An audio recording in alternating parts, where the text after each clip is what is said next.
My free history. Little Jim is tired. Serving the Sultan is all nice and well, but there should be something in it for him too. A man who is good enough to shed blood for his country is good enough to be given a square deal afterwards.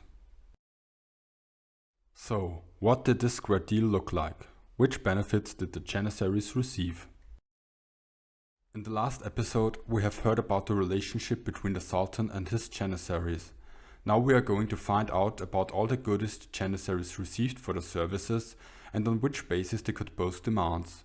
Therefore, our first task is to investigate the legal status of a Janissary. Yilmaz can shed light on this question. In legal terms, the Devshemis were the kuls of the Sultan. Kul, though generally translated into English as slave, is a multifaceted word. In a general sense, kul was used for all the subjects of the Sultan, every person living under the rule of the Ottoman state. In a narrow sense, kuls were the servant officers and soldiers of the Sultan, whether they were genuine slaves or not. More specifically, as a third layer, this group was used for the servants of the Sultan coming from slave origins, that is, Christian boys reduced to slavery, converted to Islam and involved in patronage networks and socialized into various levels of society. Yilmaz states here very clearly that Janissaries were slaves. Nevertheless, this kind of slavery was not necessarily the kind of chattel slavery most of us have in mind when hearing this word, although the possibility for this was certainly given. However, being a member of the imperial household had advantages even for a slave. We will discuss most of the benefits extensively in this episode, but we should point out a curiosity at this point. A kul of the Sultan could have his own slave. All of this sheds more light on our topic. Between the Sultan and the Janissaries there was a patron-client relationship which was of reciprocal nature. Weinstein again summarizes this excellently in one sentence. At any rate, they were slaves, but slaves of the Sultans, which made a big difference in comparison to ordinary slaves. Being the slave of a sultan was one of the most honorable positions in Ottoman society and provided the possibility to ascend to the highest positions. Those even a freeborn Turk could hardly ever occupy. Sometimes the slaves would even marry into the royal family. But wait a moment. The boys drafted through Devshemi were freeborn Christians and thereby had the status of dhimmis, and thereby were legally protected. How could they have been enslaved? Isn't that against Islamic law? A significant point about the Devshemi was that it was technically in violation of Islamic law. Islamic law or Sharia forbade forcible conversion to Islam of the people of the book, Christians and Jews. Luckily, the Ottomans had creative lawyers and theologians. A more solid justification for the practice has to do with the distinction between those Christians who embraced their religion before the time of Muhammad and those who converted afterwards. In some interpretations of Islamic law, the status of dhimmi is given to the former but denied to the latter. The vast majority of the population of the Balkans, Albanians, Bulgarians and Serbs, converted to Christianity sometime after the revelation of the Quran. This would give us an additional explanation why Jews were exempted. Their religion started at least 1800 years before the time of Muhammad.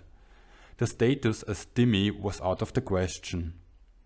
Additionally, from the point of view of the Ottomans, war was not over when such little things like defeats or surrenders occurred. It continued as long as the Sultan or his officials saw fit. Since occupation was only the continuation of war by other means, Devshemi was an acceptable thing to do.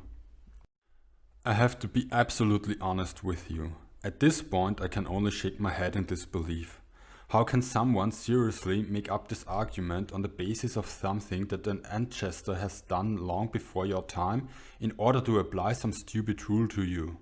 Probably the story just tells us what laws of any kind are worth. This brings up the next point. Forced conversion was forbidden too. Nevertheless, in the same manner as we have just seen, creative people found another solution. They simply made use of the realization of Muhammad that every child is born with a natural tendency to Islam. The way of reasoning presented here reminds me of a Barrier quote. Show me the man, I'll find you the crime. I think it is better to leave this topic and turn to another section. Show me the man, I'll find him a home. The Janissaries had to spend their lives somewhere when they were not campaigning or garrisoning some city. Therefore, let's look at their housing. The Janissaries' task was to form an elite infantry corps which was permanently on duty in its barracks when not on campaign or manning a fortress. But where were these barracks and what did they look like? The Janissaries' barracks developed over time. For the gardener units, there were some at the palace at Kalkidane. Originally, most of the Janissaries lived close to the Shehzade Mosque, where the Eski Odalar was. The word Odalar simply describes the Janissaries' barracks, which were stone structures built in the 1460s and 1470s, imposing buildings decorated with colored tiles, marbled window grills, gilded doors and courtyard fountains. Each also had a cluster of civilian workshops around it. The word Eski means old, so near this mosque were the old barracks. You could guess that there were new barracks too, and you would be right. The Yeni Oda, Yeni meaning new, were built in the 16th century south of the mosque and expanded the housing of the Janissaries vastly. In addition, there were rooms in the Topkapi, as well as a few barracks in other places in Istanbul, but the majority of the Janissaries lived near the Shehzade Mosque. I'm sure the soldiers had a luxurious life in a comfortable space. Goodwin gives the description of some eyewitnesses to the wonderful apartments of the Janissaries. Gallant rides of long buildings covered in tiles with marbled doors and window frames and galleries lit by lamps. The rooms of the Janissaries and the officers were commodious, and he notes a great number of fountains, including some conveniently situated in the kitchens. Wendell reports that they consisted of a large straight hall with a high gallery covered by a partially gilded ceiling. One side was clad in tiles, while the other had doors onto the courtyards. Sounds nice, right? Or rather not. Sanderson, in 1594, says that the Janissaries were lodged like friars, which might imply a series of cells. So the first benefit the Janissaries received for the service was to be stuffed in cells like monks. In addition, walls separated them from the city, although they were allowed to go on outings. These outings will be a topic for later. Now we will discuss what a Janissary earned in money or in kind for providing his services to the Sultan. Janissaries received their pay 3 or 4 times a year, pay days often coinciding with visits of foreign dignitaries, so as to display Janissary discipline. Bonuses were given for distinguished service, as when the survivors of head-riskers and naked sword units got extra pay as well as medals. On special occasions the Sultan supplemented the income or gave them additional food. In general, they enjoyed tax exemptions. Of course, during their active time this meant nothing, since they got all their income from taxes anyway. To get exact numbers for the income, we can turn to Weinstein. These slaves were paid in silver money by the treasury. As for the Janissaries, the initial pay was 2 akçe per diem, but this amount, still very modest indeed, increased with time through a succession of augmentations, and could reach 12 akçe for a simple soldier. Officers' wages were much higher. The agas reached the enormous amount of 400 akçe daily. I have no idea what the point of the payment was, since the Janissaries were expected to lead an isolated and ascetic life in the barracks. Alcohol, gambling, women, and worst of all, cursing were taboo. After their death, all their properties returned to the corps. Basically, they had to give up everything that makes the life of a soldier worthwhile. But they did not only earn money. Some of the income they got in kind. Mid-15th century, ordinary Janissaries received a relatively small amount of money, but they also got enough blue cloth for a pair of trousers, a larger amount of linen, a new woolen coat, a new shirt, and enough money to buy bows, arrows and clean collars. Other goods were also included, for example candles. It is somehow strange to describe money they get for buying weapons and ammunition as income. It reminds me of British soldiers spending their pay on necessaries. The incoming kind also included food and drinks like bread, mutton and bosa, which is fermented barley.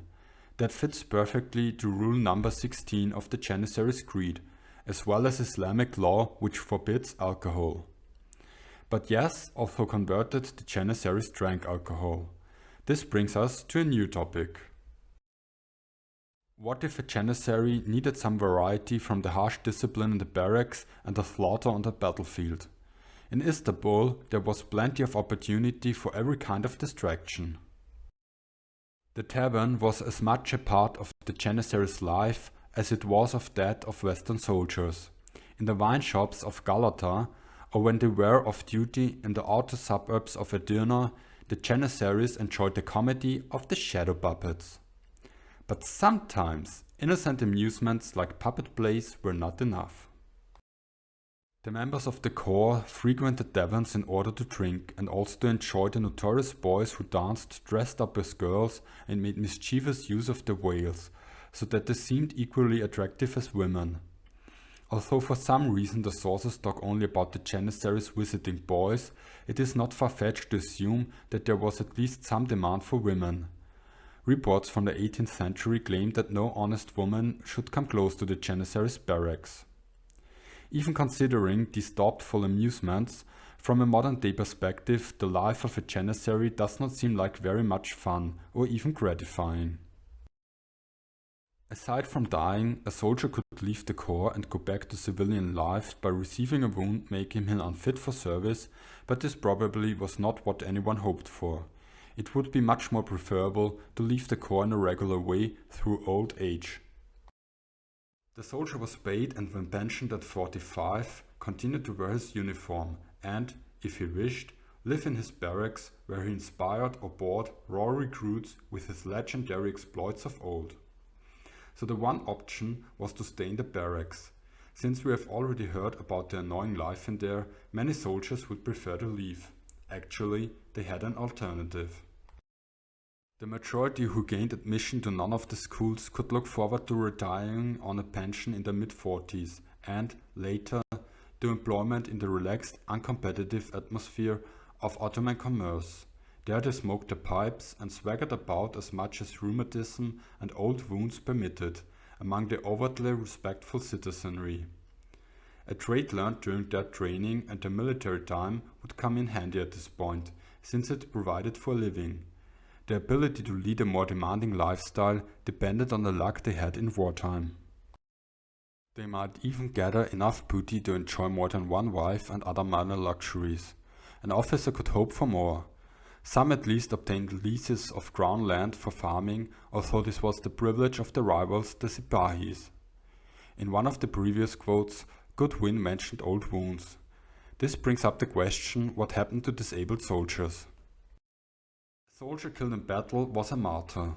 His dependents, like those of any veteran, were known as bread eaters and were supported by a special government department through the man's order, being given a weekly food ration, work for sons and husbands for daughters. Disabled veterans had sinecure jobs and remained honorary members of their order. That killed soldiers were seen as martyrs is not surprising at all. Much more curious is that there was a system in place to care for dependents. In the rules, it is clearly established that active Janissaries must not marry. So why is it necessary to make arrangements for sons and daughters? The sources are not clear on this. It might be that they are talking about later times when marriage was allowed or that older Janissaries could be called up again if needed. Nevertheless, we see here that the order, which we already described as a kind of family, had some welfare system in place. But where did the resources for this form of insurance come from? Yilmaz tells us how welfare in an order was organized. The solidarity among the Janissaries also had an economic dimension. Strong economic ties were established among Janissaries through pious endowments. As we can learn, every member of the regiment had to give a certain percentage of his salary. The money was used to support those in need, such as families of dead Janissaries. It was also used as a source for lending money that would be paid back with interest. Since all the finances of the order came from the Sultan, who got that through taxes and plundering, this is another benefit that the Janissaries received for the services. And this probably is a good place to take a look at what we learned today. The Janissaries were slaves, so much is clear. But there is still a discussion which kind of slavery it was. This distinction depended very much on the Janissaries' place in the Ottoman hierarchy. While a simple soldier or cadet was not much more than a chattel slave or at best an indentured serf, a Grand Vizier could be the second most powerful man in the empire. In return for their services, the Janissaries got free housing. In their barracks they lived like monks. They had some income in money or in kind and liked to squander it in notorious bars in Istanbul. Although a simple soldier did not earn very much on certain occasions, the Sultan supplemented their income. The Janissaries also had pension plans when they retired, sometimes in their 40s. If they were wounded, they would be taken care of. The same held for the dependents if they died. When they retired, they could earn additional income by taking up the trade, but mostly they only could afford a luxurious life if they had been successful in making booty. Now it is your turn again. Do you think this square deal that the Janissaries got was also a fair deal? So long, we'll meet again in 2 weeks. Stay critical, stay curious, stay free.